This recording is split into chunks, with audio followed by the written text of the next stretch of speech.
Bonjour à tous et bienvenue dans cette nouvelle vidéo. On se retrouve aujourd'hui pour une toute nouvelle aventure consacrée à l'un des personnages du monde magique de J.K. Rowling qui n'est peut-être pas celui que l'on connaît le mieux, mais qui demeure pour le coup un élément incontournable de l'aventure de Harry Potter du second jusqu'au 5e tome. On vous le disait dans quelques-unes de nos vidéos, J.K. Rowling a bâti un monde bien plus vaste qu'une simple école de magie. Comme Poudlard, elle a développé un monde secret qui vit de manière tout à fait parallèle à celui des Moldus, mais qui a aussi sa propre histoire, ses propres turpitudes, sa propre organisation monétaire, mais aussi sa propre organisation politique. On sait qu'avec la saga Les Animaux Fantastiques, J.K. Rowling a réussi de manière particulièrement réussie à agrandir cet univers bien au-delà du monde des sorciers de Grande-Bretagne et de l'histoire même d'ailleurs de Harry Potter. Cependant, dans cette vidéo, nous allons nous intéresser justement à l'une des composantes phares de ce monde magique britannique en nous intéressant d'un peu plus près au pouvoir politique. Alors, vous nous direz que nous avons déjà fait une vidéo sur le ministère de la Magie, et c'est tout à fait juste. Mais aujourd'hui, nous avons fait le choix de vous parler non pas de l'institution, mais de l'homme qui a eu la charge de cette fonction pendant près de 6 années, et qui, il faut bien le reconnaître, n'a pas eu le mandat le plus calme qui soit, ni le plus facile à aborder. Aujourd'hui, vous l'aurez compris, nous allons vous parler du personnage de Cornelius Fudge, le trop célèbre ministre de la Magie, dont la fonction est certes particulièrement importante, mais aura aussi bénéficié d'un traitement pour le moins sévère dans le roman, mais aussi dans les adaptations cinématographiques de Harry Potter. Vous le savez, nous adorons parler des personnages secondaires des romans de J.K. Rowling, car ils arrivent toujours à incarner quelque chose, à développer en fait une idée force de J.K. Rowling, à révéler aussi certains de ses combats, certaines de ses perceptions de la société, de ses principes, et plus globalement d'ailleurs même de sa propre personnalité. Forcément, sur le papier, le personnage de Cornelius Fudge a absolument tout pour devenir le personnage le plus détesté, ou tout du moins en haut de la liste, de tous les lecteurs et de tous les spectateurs. Déjà, le personnel politique, on ne va pas se le cacher, a une image absolument déplorable dans le monde des Moldus. Il n'y avait donc pas de raison que ce soit véritablement différent dans le monde magique, c'est le tarif au final. La posture de l'homme politique dans la littérature est très rarement positive. On ne va pas se le cacher, la question est maintenant de savoir si J.K. Rowling est allée abondamment dans ce sens, ou si l'histoire de ce personnage et de ce monde magique qui traverse une période troublée, dangereuse, et qui rend donc nécessairement le rôle du dirigeant d'une nation secrète bien compliqué, a un peu évolué. On vous invite donc à nous rejoindre dans l'histoire de ce personnage, peut-être pas si secondaire que ça. Disons-le d'emblée, l'histoire de Cornelius Fudge n'est probablement pas celle qui est la plus fournie ni la plus développée par J.K. Rowling. Il y a une logique à cela, car vous allez comprendre très vite au fur et à mesure de cette vidéo que J.K. Rowling n'a pas créé ce personnage pour être tout à fait comme les autres personnages secondaires du roman. Cornelius Fudge, c'est un peu plus que ça. C'est une fonction, celle du ministre de la Magie, mais aussi une autorité, celle du pouvoir politique. Ainsi, l'identité et la personnalité de Fudge a parfois tendance à se fondre naturellement dans celle du ministère de la Magie, et c'est peut-être une des parties les plus intéressantes en réalité du personnage. Cornelius Oswald Fudge, de son patronyme complet, est né aux alentours du début des années 1960 en Grande-Bretagne. Son statut de sang est inconnu pour le peu d'importance que cela revêt, mais il est à tout le moins un sorcier de sang mêlé ou un sorcier de sang pur. Nous ne sommes pas capable finalement d'identifier le statut de sang de ses deux parents. On ne peut identifier celui que d'un seul de ses parents qui avait des pouvoirs magiques, le second demeurant donc jusqu'à ce jour en réalité un véritable mystère, mais cela n'a en fait relativement que très peu d'importance au final dans la vie de Cornelius Fudge. Pour ce qui concerne sa scolarité à Poudlard, on ne sait là non plus pas grand chose, mis à part qu'il obtiendra vraisemblablement des résultats très satisfaisants puisqu'il rentrera dès la fin de sa scolarité au sein du ministère de la Magie britannique. J.K. Rowling n'a pas révélé à ce jour la maison dans laquelle se situait Cornelius Fudge, c'est d'ailleurs bien dommage car il aurait été intéressant en effet de bénéficier de cette information, non pas qu'elle soit véritablement déterminante car en effet elle ne l'est pas, mais tout simplement car cela nous aurait donné plus d'indices d'une part sur sa personnalité et d'autre part sur les réseaux qu'il aurait pu constituer dès son enfance et son adolescence au sein de l'école de sorcellerie. Entretenait-il des liens avec des futurs mange-morts, des futurs proches de Voldemort? Était-il ami avec des sangs purs appartenant par exemple aux 28 familles sacrées? Rien à ce stade ne vient véritablement l'attester. Cela reste donc une zone d'ombre, malheureusement à ce stade, et qui du coup va réduire forcément un peu nos capacités d'analyse de la psychologie de ce personnage. On sait qu'en 1981, Cornelius Fudge travaille déjà au ministère de la Magie en étant l'équivalent un petit peu d'un sous-secrétaire d'État au sein du département en charge des accidents et des catastrophes magiques. L'année 1981 est bien évidemment totalement charnière dans le monde magique britannique dans la mesure où la nuit du 31 octobre va venir bouleverser à tout jamais l'ensemble de son histoire. Comme nombre d'entre vous le savez, Lily et James Potter seront assassinés par Lord Voldemort. Voldemort tentera également de s'en prendre apprendre Harry Potter et perdra l'usage de son enveloppe physique pendant de très longues années. L'attaque de Godric Solo et la violence finalement de ce qu'il s'est passé dans cette maison va donner déjà du fil à retordre au ministère de la magie, mais c'est surtout quelques temps plus tard un autre événement qui va profondément venir bouleverser le jeune Cornelius Fudge. Comme vous le savez, les Potter avaient fait le choix de faire de Peter Pettigrew le gardien du secret au détriment de Sirius Black. Cette logique visant à renforcer la protection de la famille Potter, si sur le papier elle était absolument entendable, était en réalité une véritable erreur compte tenu de la duplicité qui était celle de leur ancien ami. Sirius Black, évidemment, est le seul à être au courant de ce secret et donc à être encore en vie en plus de Peter Pettigrew. C'est ainsi que, fou de désespoir et de colère, il va traquer Peter avant de le retrouver. Les autorités du ministère de la magie seront informées qu'un grave accident vient de se produire causant la mort de 12 moldus. Cornelius Fudge se rend donc de toute urgence sur place et trouve Sirius Black, hilar d'hystérie, au milieu même d'un cratère gigantesque. Cette image marquera profondément Fudge et les autorités présentes. Sirius Black est envoyé à Azkaban sans autre jugement, mais le traumatisme dans la communauté magique, lui, est immense. Le sort de Peter Pettigrew frappe énormément également Cornelius Fudge car il se souvient qu'on ne retrouvera de ce personnage qu'un seul et unique doigt à remettre à sa famille. Et donc il n'y aura rien de plus à remettre effectivement à la mère de ce jeune homme, mis à part une distinction, l'ordre de Merlin, seconde classe, et ce jeune homme violemment assassiné, croit-on, par un Sirius Black devenu complètement fou et désireux de venger son supposé maître, que l'on croit mort à cette époque,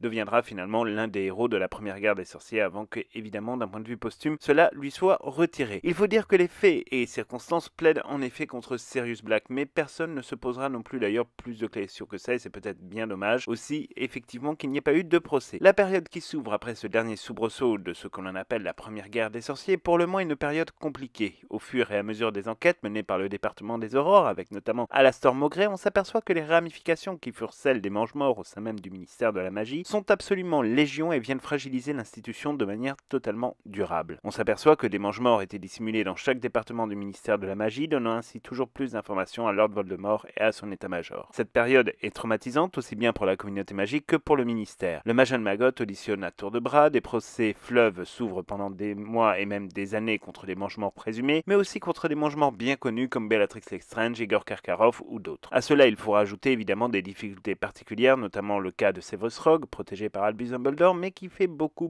parler à l'époque. Tous les procès, toutes ces révélations, abondamment suivies par la presse et notamment la Gazette du Sorcier, sont évidemment autant de coups de poignard dans les manquements qui furent ceux de l'institution. Au fur et à mesure que les procès avancent, il devient de plus en plus clair que l'institution va devoir se réformer, va devoir changer de tête et changer profondément de politique. Une fois les écuries d'Augias nettoyées, il faut donc changer de ministre et c'est là que Cornelius Fudge rentre en jeu. Précisons d'emblée qu'à aucun moment Fudge n'a été accusé ou inquiété de par une quelconque suspicion de connivence ou même d'être en contact avec des Mange-Morts ou des ennemis de la communauté magique. C'est très important à avoir en tête. À cette époque, beaucoup de membres de la communauté magique souhaitent qu'Albus Dumbledore devienne le nouveau ministre de la magie. Cette volonté répond à une logique pour le coup assez compréhensible. Tout le monde sait que Albus Dumbledore et son ordre du Phénix ont été à la pointe du combat contre Lord Voldemort et ses Mange-Morts. Par ailleurs, Dumbledore est déjà auréolé depuis très longtemps d'une couronne de gloire pour avoir su défaire Gellert Grindelwald. Il est donc le personnage idéal pour rassurer une communauté magique qui n'ose croire qu'à demi-mot à la mort de Lord Voldemort. Il souhaite donc, et c'est encore une fois on ne peut plus logique, un combattant, d'autant plus que l'on dit que Voldemort n'aurait eu peur que d'une seule personne dans toute sa vie, Albus Dumbledore. La boucle est bouclée, pourra-t-on dire. Sauf qu'évidemment ce serait beaucoup trop simple. Albus Dumbledore, et on vous en parlait dans une vidéo spécifiquement dédiée à la relation qu'il entretient philosophiquement avec la notion même de pouvoir, a donc une aversion profonde pour tout ce qui représente une forme d'autorité politique ou de pouvoir. Les événements survenus à Godric Solo au début du siècle l'ont profondément marqué et sa vision du pouvoir n'a plus jamais été la même après. Dumbledore refuse donc à de multiples reprises de devenir ministre de la magie. Toute sa vie d'ailleurs, il tâchera d'être le plus loin possible et de se tenir le plus loin possible de tout poste qui concentre un tant soit peu trop de pouvoir. C'est sa logique et ça le restera globalement à peu près jusqu'à sa mort. Ces multiples refus engendrent dans la communauté magique une profonde déception, d'autant plus que le ministre en poste, Millicent Banyold, ne peut franchement plus rester en poste. Elle est trop fragilisée par ce qu'il s'est passé au sein du ministère durant la première guerre des sorciers, mais aussi par le fait que la Confédération internationale des mages et sorciers lui a demandé de rendre évidemment de très nombreux comptes vis-à-vis des multiples violations du Code international du secret magique causées par cette période extrêmement troublée. La quête donc d'un remplaçant continue et un nom revient de manière régulière. Oh, bien sûr, ce n'est pas un premier choix, loin de là, c'est même un second choix et il s'agit de Barty Croughton Senior. En sa qualité de responsable du département de la justice magique, il a a eu à faire juger, condamner et emprisonner à peu près tous les mange-morts les plus connus. Il faut dire que le travail accompli fut absolument colossal, complètement même démentiel, quand on peut même plus finalement véritablement l'imaginer. Croupton est vu à cette période comme une personne pouvant effectivement être une figure d'autorité et d'intégrité aussi. Seulement, et sinon ce ne serait pas drôle, ou tragique au choix d'ailleurs, un grain de sable va venir évidemment enrayer toute la machine et va venir évidemment modifier tous les plans de carrière qui pouvaient être ceux de Croupton senior. Comme vous le savez,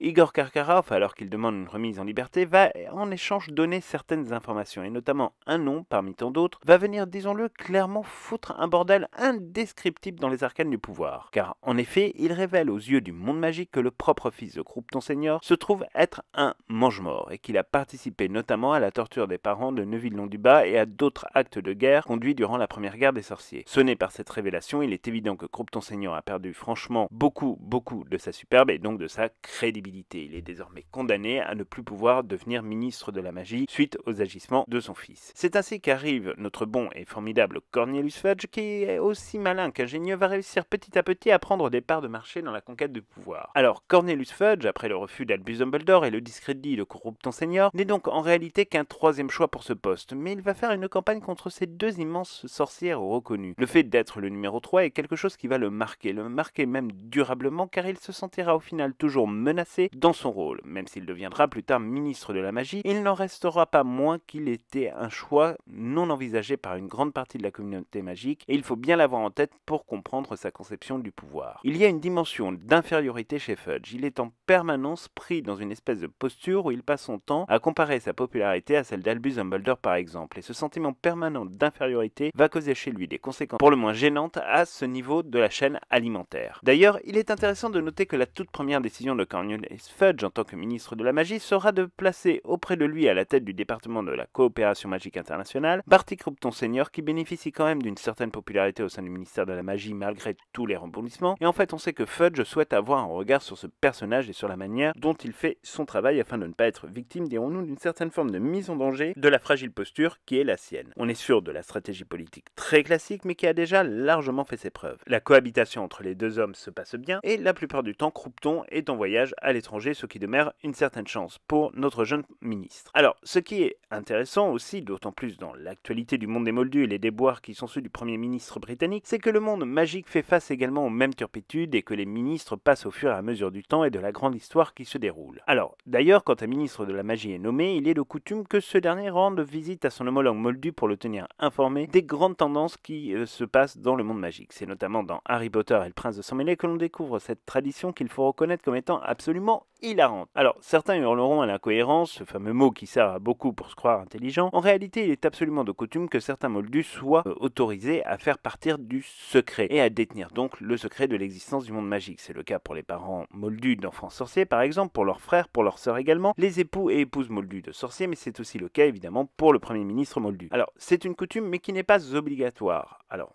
on pourrait se dire évidemment que certains premiers ministres moldus pourraient être tentés de révéler l'existence du monde magique, mais le fait est que si un imprudent mettait en place une grande opération de transparence, on le prendrait vraisemblablement pour un fou. Enfin, quoique, quand on voit ce que certains de nos dirigeants politiques sont parfois capables de nous balancer, au final, on n'est plus à une ellipse près ni à une bonne blague. Cornelius Fudge, peu de temps après sa nomination, va donc se rendre à la rencontre de son homologue premier ministre moldu, qui vient tout juste d'arriver, et on va le dire un petit peu comme ça, mais le premier ministre moldu va plutôt mal prendre cette visite et croire en fait un canular orchestré par sa nouvelle opposition visant à saboter sa vie politique et donc à remettre en cause sa capacité à gouverner aux destinées des citoyens britanniques. Cornelius Fudge n'a jamais été, en tout cas à notre connaissance, dans une dimension anti-moldu, bien au contraire d'ailleurs. Sa vision politique, le sens de l'engagement également, est d'ailleurs résumé dans l'un de ses slogans de campagne que l'on pourrait très maladroitement traduire par « des échanges équitables entre sorciers qui échangent équitablement avec les moldus ». Dans sa logique politique, il n'y a donc bien aucune différence et souhaite mettre sorciers et moldus sur un pied d'égalité. C'est un détail aussi qui est important pour rentrer dans la logique qui est celle du personnage. On sait que dans les premiers temps de son ministère d'ailleurs, tout sera tourné sur les échanges avec un pro-moldu connu et reconnu comme Albus Dumbledore. On est donc loin de l'image parfois injuste des adaptations cinématographiques du personnage. Alors, ne nous y trompons pas, dans la mesure où il est assez évident qu'à l'instar de ce que Fudge met en œuvre pour Barty Croupton senior, il cherche aussi à avoir un œil en permanence pour Albus Dumbledore, dont on sait qu'il y a une certaine capacité, dirons-nous, à s'affranchir véritablement des autorités du monde magique pour faire ses petites affaires de son côté. Seulement, Dumbledore est un homme intelligent, donc on peut imaginer qu'il ne rentre pas dans cette logique aussi facilement que l'on pourrait le croire. Alors, on sait que dans les débuts de sa carrière en tant que ministre de la magie, Cornelius Fudge va commettre cependant quand même une très grosse erreur, puisque ce dernier va s'auto-attribuer la plus haute distinction honorifique du monde magique de Grande-Bretagne, c'est-à-dire l'ordre de Merlin première classe. Cette pratique est vivement critiquée au sein du ministère de la magie et de la communauté magique. Cependant, le moins que l'on puisse dire, c'est que d'une part, il ne rendra jamais aucunement son ordre de Merlin, y compris face à la polémique, mais surtout d'autre part, cela montre bien le sentiment d'immense infériorité dont souffre Cornelius Fudge, qui se retrouve réduit à s'auto-attribuer le même type de distinction dont Albus Dumbledore a déjà été le récipient d'hier pour des faits de gloire. C'est quelque chose d'assez ahurissant, bien évidemment, mais pour le coup très intéressant pour bien cerner la psychologie du personnage et surtout sa manière de fonctionner. Nous faisons en réalité véritablement la connaissance de Cornelius Fudge dans l'intrigue de Harry Potter et la Chambre des Secrets, où il apparaît pour la première fois. Il arrive dans un contexte bien précis et pour le coup tout à fait dramatique, puisqu'on le retrouve à Poudlard alors que l'ouverture de la Chambre des Secrets a déjà donné lieu à 4 attaques pétrifiantes des enfants nés moldus. Il est vrai que la réaction d'Albus Dumbledore face à l'ouverture de la Chambre des Secrets,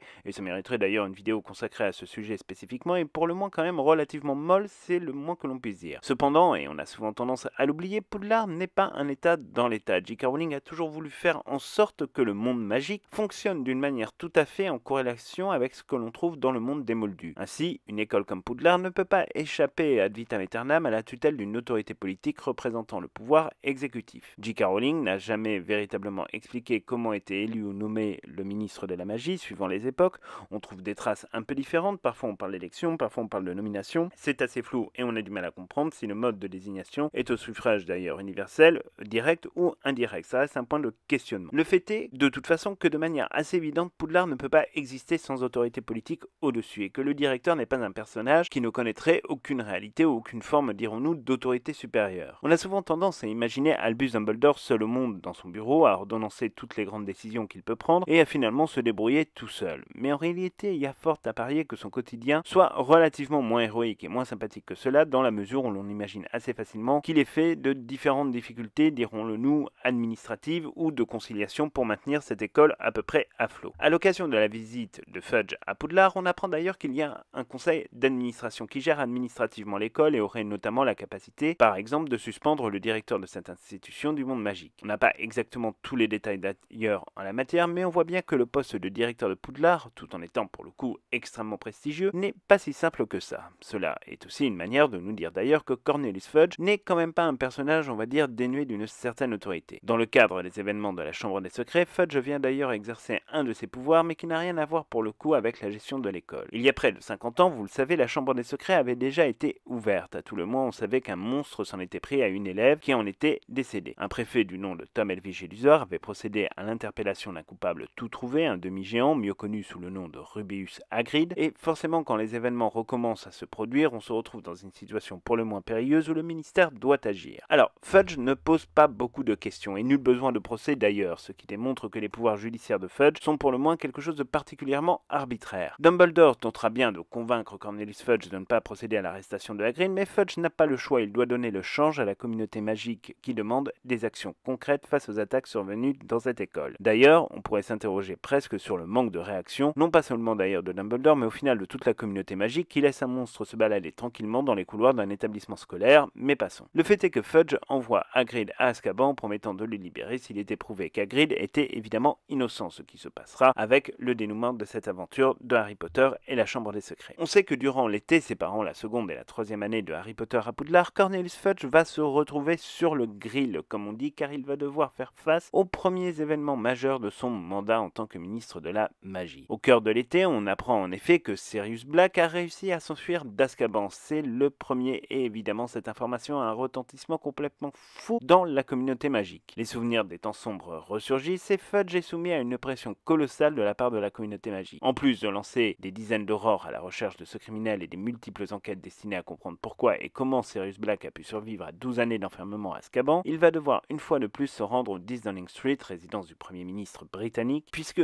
compte tenu du potentiel destructeur de Sirius Black, il était quand même nécessaire d'informer les autorités du monde des Moldus pour les prévenir que des problématiques importantes se déroulent dans le monde magique. À cette époque-là, Fudge a bon espoir de pouvoir rattraper rapidement Sirius Black. Sa visite au Premier ministre moldu et donc plus informatif qu'autre chose, mais on mettra quand même en place un numéro spécial pour que les moldus puissent faire remonter des informations sur ce criminel avec toute une histoire qui est d'ailleurs inventée. Si les problèmes s'en tenaient à cela, on pourrait encore imaginer que Fudge saurait gérer la situation. Mais il existe au fond un autre problème qui se fait jour dans les discussions qu'il peut entretenir avec Albus Dumbledore. C'est que Sirius Black a un lien très particulier avec Harry Potter, puisqu'il est son parrain et de plus dispose donc d'une forme d'autorité parentale sur ce dernier. La situation est donc catastrophique et se pose pendant des jours deux questions. La première, celle d'organiser la sécurité de Harry Potter et autour de Harry Potter, mais donc aussi par conséquent la sécurité de Poudlard. Mais la question aussi qui va surtout préoccuper Fudge est de savoir si cette partie de l'histoire de Sirius Black, sa complicité avec James et Lily Potter, doit être dévoilée à Harry Potter. Alors, on sait que le sujet fait énormément débat au sein même du ministère de la Magie. Cornelius Fudge, lui, va opter pour une solution assez intéressante à regarder puisque ce dernier va refuser clairement de dire la vérité à Harry Potter. Alors pourquoi ce dernier prend-il une telle décision ? Tout simplement parce que Cornelius Fudge n'est pas quelqu'un qui souhaite mettre Harry Potter dans une situation émotionnelle aussi complexe pour un garçon d'à peine 13 ans, et cela se comprend totalement au final. Cornelius Fudge ne connaît pas personnellement Harry Potter, mais toute idée de mettre en danger un si jeune garçon, aussi symbolique en plus soit-il, est une idée qui met Fudge très mal à l'aise et on le comprend. Tout ne peut pas être dans une vie publique une agglomération de calculs politiques, parfois il faut mettre ses tripes, réfléchir et prendre des décisions qui impactent la vie de personnes bien réelles. Là, en l'occurrence, il s'agit d'un tout jeune garçon. Difficile de prendre une décision par elle qui pourrait faire vaciller l'état émotionnel de Harry Potter.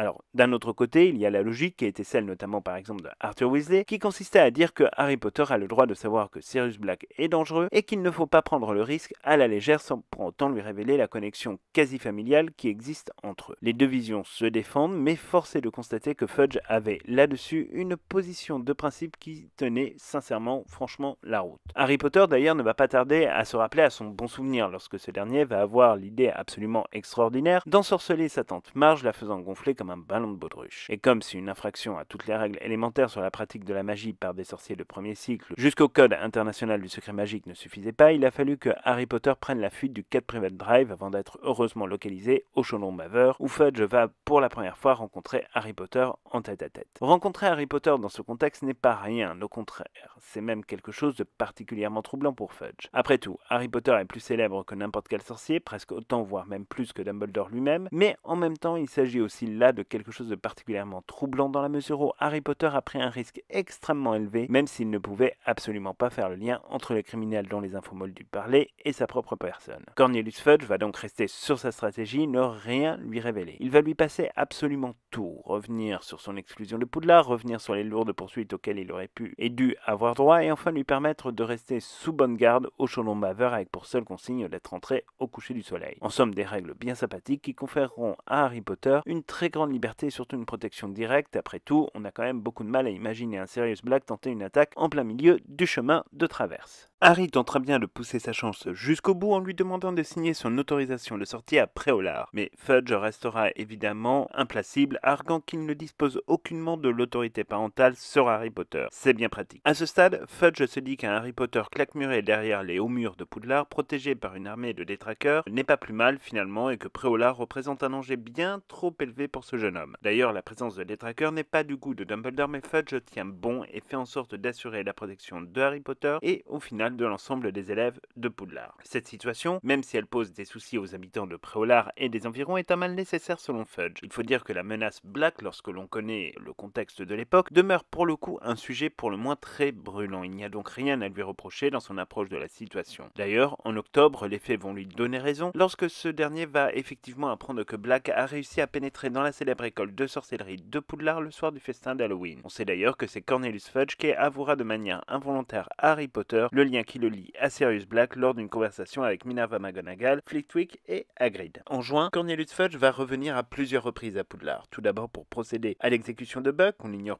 d'ailleurs pourquoi le ministre de la Magie se déplace en personne pour un simple appel devant la commission de détention des créatures dangereuses et une simple exécution qui s'ensuit. Peut-être là d'une question relative à la mise en application des peines. Fudge va donc assister à la mise à mort de Buck dans un premier temps avant que Hermione évidemment ne fasse usage de son retourneur de temps à la demande d'Albus Dumbledore après les événements survenus à l'intérieur de la cabane hurlante. Évidemment, deux timelines à cette époque-là cohabitent, mais ça c'est une histoire évidemment qui est bien connue sur laquelle nous n'en reviendrons évidemment pas. Nous en resterons donc sur la version finale, c'est-à-dire l'évasion une fois encore de Sirius Black alors qu'il allait être exécuté par les détraqueurs peu de temps après. Fudge est furieux, il va s'en dire de cette situation et va se rendre compte que Rogue a une haine assez mémorable pour un Harry Potter accusé d'avoir participé à l'évasion de celui qui venait de le tuer. Fudge, évidemment, n'en croira pas un mot et Rogue perdra définitivement toute chance d'obtenir de son vivant l'ordre de Merlin que lui avait promis Cornelius Fudge. Il ordonnera également aux détraqueurs de retourner à Azkaban suite à l'incident survenu avec Harry Potter qui a failli être soumis au supplice immonde du baiser du détraqueur. On passe ensuite aux événements de Harry Potter et la Coupe de Fée évidemment, tout d'abord dans le cadre de la Coupe du Monde de Quidditch qui se déroule cette année-là en Grande-Bretagne. L'été d'ailleurs, séparant les événements de la 3e et de la 4e année de Harry Potter ne va pas être de tout repos puisque Cornelius Fudge et plus largement l'ensemble du ministère de la magie, dans la mesure où évidemment la Coupe du Monde de Quidditch est déjà un événement en soi à organiser, vont être totalement débordés puisque en plus de cette Coupe du Monde, il va falloir gérer l'organisation du tournoi des 3 sorciers. On sait d'ailleurs que Cornelius Fudge se rendra à nouveau dans le bureau de son homologue Moldu pour l'informer de l'arrivée sur le territoire britannique de créatures magiques très dangereuses, à savoir Sphinx, dragon et autres joyeusetés, mais qu'évidemment il ne faudra pas s'en inquiéter davantage que cela. Cette situation est tout de même pour le coup relativement étonnante et assez drôle à imaginer, on aurait vraiment voulu que ce soit dans l'adaptation cinématographique de Harry Potter et le prince de sang mêlé. Durant la finale de la Coupe du Monde de Quidditch, on sait que Cornelius Fudge aura les plus grandes difficultés pour communiquer avec son homologue bulgare et que le match sera donc relativement ennuyeux. En somme, on ne sent de toute façon pas une véritable passion monstrueuse pour Fudge au sujet des rencontres sportives. La suite de la Coupe du Monde de Quidditch, on la connaît, et la résurgence des Mangemorts est une nouvelle qui va mettre le monde magique britannique en ébullition et donc mettre sous tension toutes les autorités du monde magique. Cornelius Fudge, évidemment en premier lieu de par sa position, la problématique que rencontre rapidement Cornelius Fudge, c'est finalement un peu la même que celle rencontrée par ses prédécesseurs à l'occasion de la première guerre des sorciers. Le ministère compte en son sein toujours autant de Mangemorts, toujours autant de partisans du Seigneur des Ténèbres et de ses thèses nauséabondes.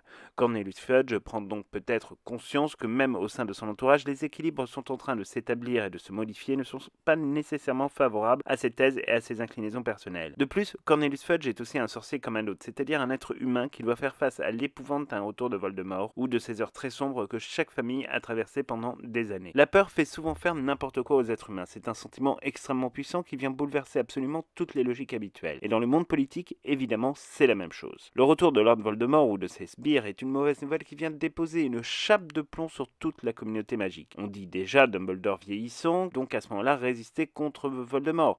La situation est périlleuse, les équilibres difficiles à manier, il faut donc réussir à faire illusion car au final il n'y a pas tellement d'autres choix. C'est à partir de ce moment-là que les choses vont clairement déraper. On se souvient que très rapidement le ministère de la magie va se placer dans une gestion de crise particulièrement maladroite qui va consister un peu finalement à la politique de l'autruche. Tout d'abord le ministère va dans un premier temps tenter de minimiser l'incident survenu après la finale de la Coupe du Monde. Par la suite, devant le tollé provoqué, le ministère va accuser Sirius Black, rien de plus simple au final que d'accuser l'ennemi public numéro 1. Seule difficulté, c'est que cela évidemment vient rappeler aussi aux sorciers que le ministère est toujours incapable depuis plus d'un an de mettre la main sur ce criminel si dangereux mais que l'on voit partout. Bref, le ministère de la magie patine, Cornelius Fudge n'est clairement pas au meilleur de sa forme et doit faire face à de nombreuses polémiques. Dès la rentrée, on s'interroge sur la disparition d'une employée du ministère de la magie du nom de Bertha Jorkins qui n'est pas revenue de ses congés. Là aussi, le ministère joue la politique de l'autruche, faute de mieux. Les signes sont pourtant assez inquiétants, Albus Dumbledore s'en ouvrira à plusieurs reprises auprès de Cornelius qui, ne sachant aucunement comment réagir, n'en tiendra au final par rigueur. Bertha Jorkins ne sera pas la seule disparition inquiétante d'ailleurs cette année-là, une autre disparition bien curieuse va avoir lieu en la personne de Barty Croughton Senior qui lui aussi va sous prétexte d'une longue maladie tout bonnement disparaître et ne converser finalement que par courrier avec son assistant Percy Weasley. Personne ne se pose véritablement de questions, ou plutôt personne ne veut véritablement s'en poser, ce qui semble être désormais quand même un peu la marque de fabrique du ministère de la magie dès qu'un sujet un brin ennuyeux vient à apparaître. La politique de l'autruche tourne donc encore une fois à plein régime et c'est évidemment Cornelius Fudge qui est à la manœuvre.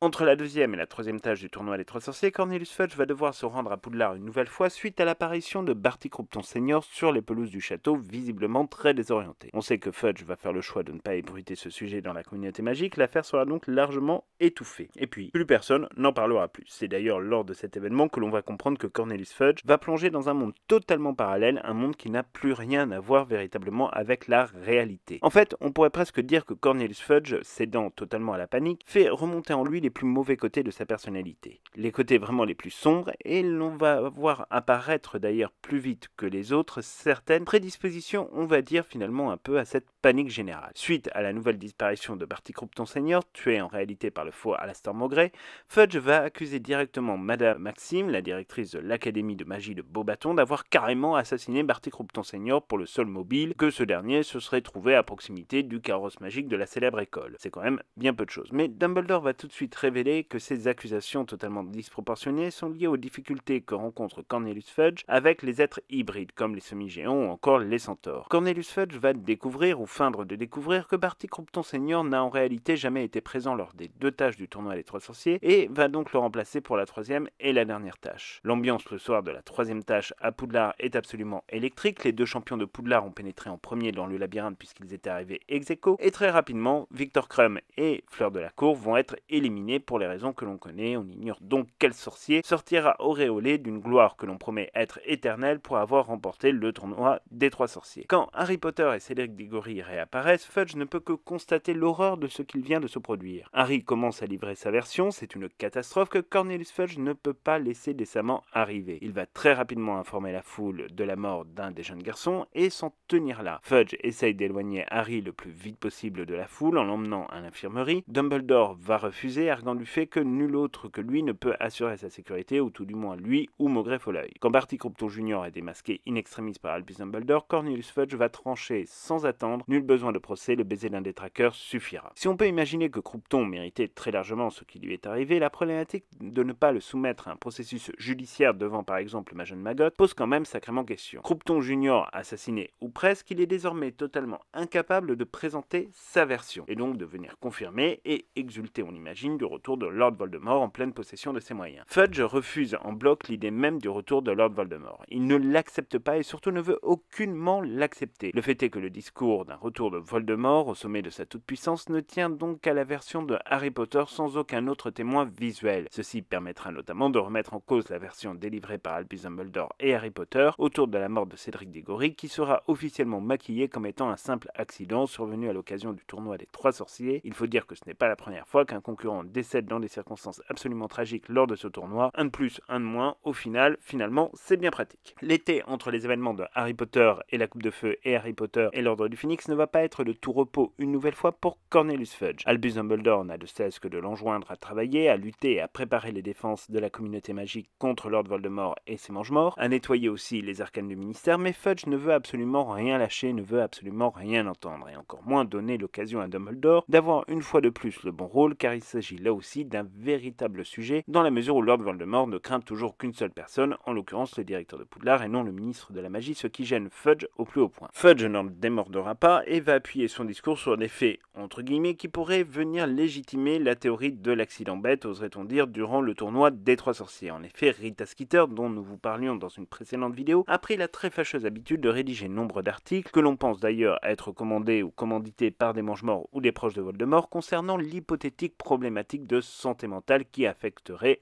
Harry Potter. Ces articles tentent de démontrer d'une manière totalement malhonnête que Harry aurait pu en effet absolument tout inventer et donc faire en sorte quelque part de monter un complot contre Fudge et le ministère de la Magie pour que Dumbledore prenne le pouvoir. La paranoïa est une grande habitude dans le monde politique, elle y est même intrinsèquement liée, il faut quand même bien le reconnaître. Et Cornelius Fudge, en bon habitué de la chose publique qu'il est, va évidemment s'enfermer dans ce système paranoïaque qui lui permet en réalité une fois de plus d'échapper à ses responsabilités et à ses véritables devoirs en tant que ministre de la Magie. Comme beaucoup d'hommes politiques, il ne veut pas voir finalement le réel ennemi qui lui fait face, mais s'invente des chimères, des ennemis qui n'existent pas ou qui sont aisément atteignables mais dont il préfère ignorer l'existence. C'est pour cette stratégie que va opter finalement Cornelius Fudge en s'en prenant à Albus Dumbledore, en en faisant une sorte d'ennemi public numéro 1 qui ne dirait pas tout à fait son nom. Après tout, il est toujours plus simple de s'attaquer à quelque chose de palpable alors que Voldemort continue encore et toujours à se cacher, ce qui en soi était d'ailleurs aussi une partie du plan et de la stratégie du Seigneur des Ténèbres. Mais la question n'est pas là. Le fait est que Fudge s'obstine dans une stratégie aussi délirante que celle de la guerre contre le mauvais ennemi est en soi plus qu'une erreur politique, c'est une faute morale extrêmement forte, puissante et particulièrement grave dans le contexte historique. Surtout que Fudge va dès lors mettre en œuvre toute une stratégie visant à éviter que Dumbledore ne réussisse dans les sombres desseins qu'il lui imagine et qui pourtant, vous le savez, vous qui êtes des lecteurs assidus de Harry Potter et des spectateurs assidus de Harry Potter, sont évidemment totalement faux. C'est ainsi que très rapidement il va mettre clairement les choses au point vis-à-vis des agents du ministère de la Magie, à savoir que tous ceux qui pourraient de près ou de loin collaborer avec Albus Dumbledore et l'Ordre du Phénix sera démis de ses fonctions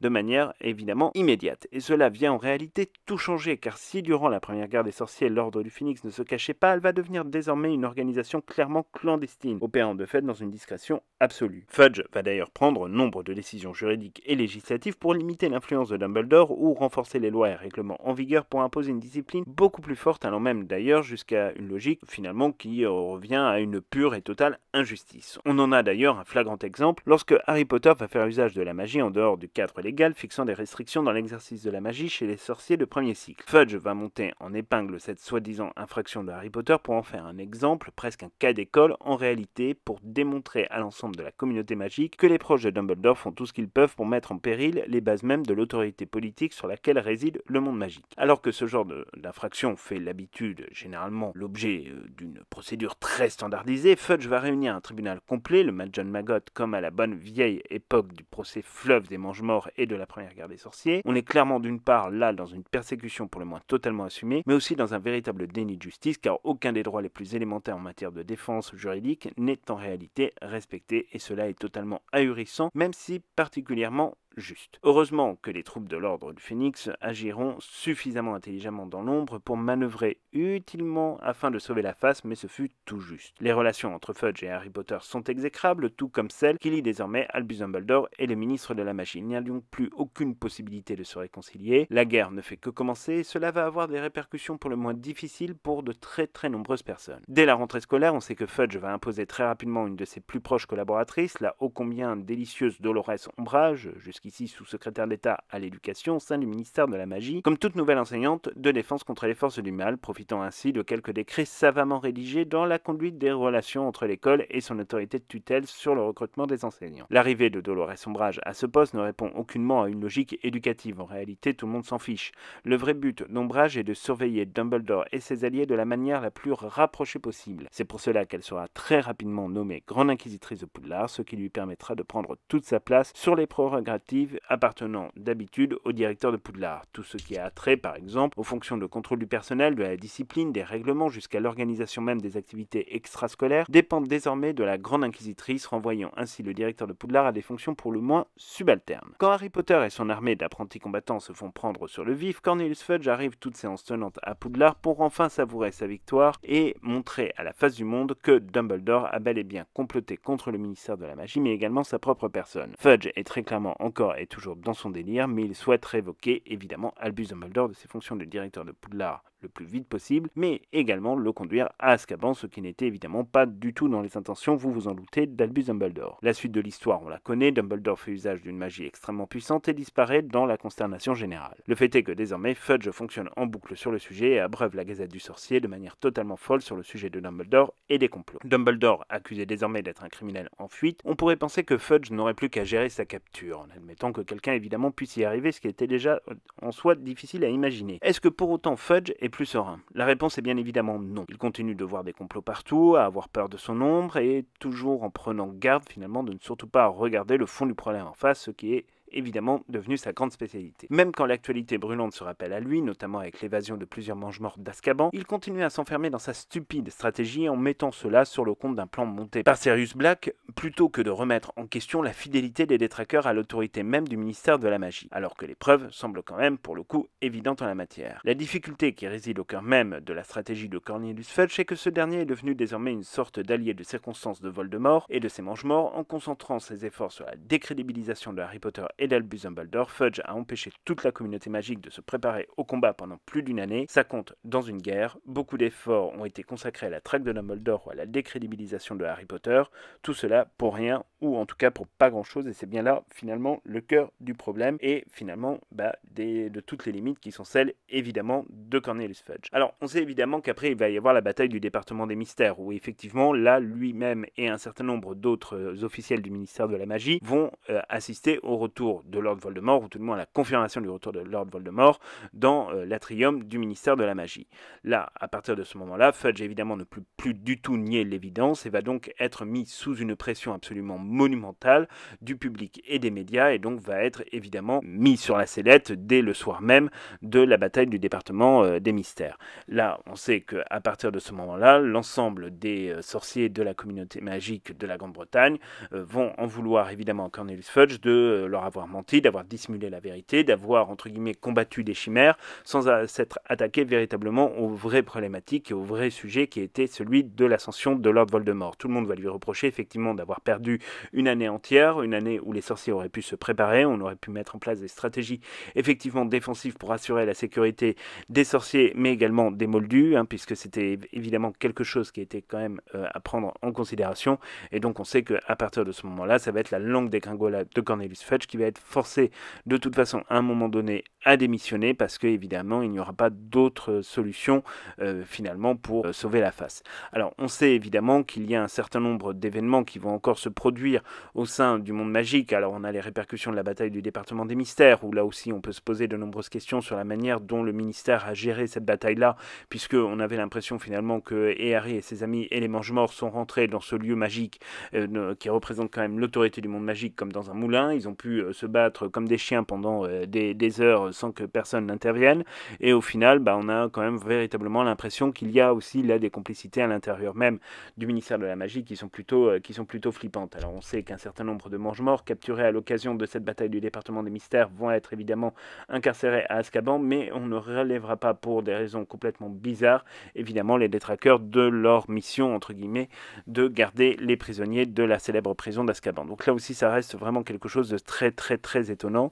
Et on sait aussi évidemment que Fudge va être accusé à plusieurs reprises, effectivement, d'avoir menti aux sorciers de la communauté de Grande-Bretagne et évidemment aussi à la communauté magique internationale sur la menace que représentait effectivement un véritable retour de Lord Voldemort. Alors on sait aussi que Voldemort va contacter Cornelius Fudge d'une manière ou d'une autre, où effectivement il va être proposé à Cornelius Fudge de rester en tant que ministre de la magie, donc au sein du ministère et auprès de Voldemort pour appliquer entre guillemets la politique qui est celle voulu et déterminé par Voldemort. On sait que Fudge va refuser, ce qui va évidemment donner lieu à les tueries de masse de Moldus, notamment comme effectivement l'effondrement du pont de Londres, le Brockdale Bridge, qui va effectivement être détruit par des Mange-Morts. Alors on sait que Cornelius Fudge a refusé entre guillemets de rejoindre Lord Voldemort, tout simplement parce que évidemment Fudge n'est pas un Mange-Mort, il ne l'a jamais été, il ne le sera jamais, ce n'est pas quelqu'un qui marche entre guillemets dans cette logique-là, c'est quelqu'un qui est là pour combattre Lord Voldemort, mais c'est aussi quelqu'un, si vous voulez, qui doit se remettre